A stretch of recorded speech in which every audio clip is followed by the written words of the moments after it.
Bawat magulang alam kung ano ang pakiramdam harapin ng pag-aalburuto ng mga bata. Maaari nilang gawing imposible ang pang-araw-araw na buhay.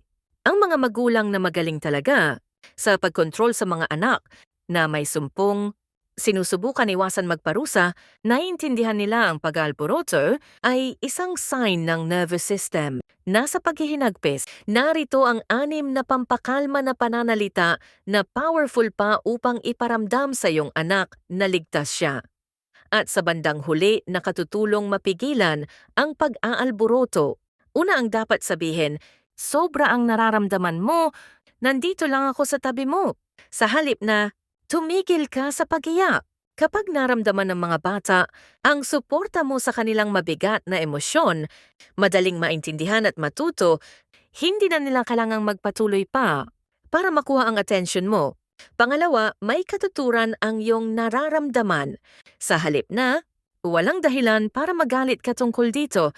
Kahit na ang sitwasyon, parang hindi big deal sa atin, ang mga bata kailangan nilang malaman na ang kanilang mga reaksyon ay madaling maintindihan. Ang salitang ito nakatutulong, ayusin at iproseso kung ano ang kanilang nararamdaman sa halip na magrebelde. Ikatlo, naniniwala ako sa'yo. Sa halip na nagdadrama ka, hindi naman ganun kasama. Ang mga bata madalas nahaharap sa mga tugon na katulad nito, ayos ka lang. O hindi naman big deal yan. Pero ang mga magulang na nagsasabi, naniniwala ako sa'yo, makapagbibigay sa kanilang anak ng isang bagay na mas powerful.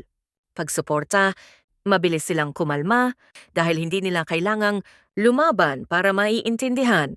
Ang pakiramdam ng pagtitiwala nakatutulong sa kanila na mas mabilis umayos.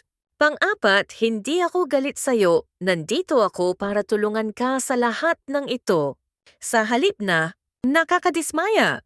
Ang mga magulang madalas, iniisip kailangan nilang magpakita ng galit para i-prove ang isang punto.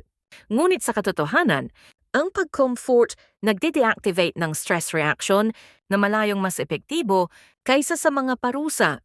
Kapag ang mga bata nakaramdam ng takot sa galit mo, maaari silang makafocus na maging kalmado.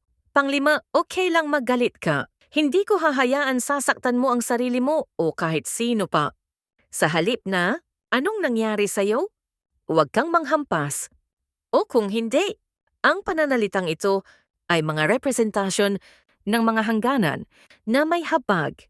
Nagpapadala ito ng mensahe na ang lahat ng emosyon ay allowed at valid. Ngunit ang ilang aksyon ay hindi. Ang isang bata na nagtitiwala sa kanilang sariling damdamin ay alam na karapat-dapat silang suportahan at naniniwala na ang pagmamahal hindi mawawala kapag ang buhay ay nagiging mahirap. Thank you for watching. Please subscribe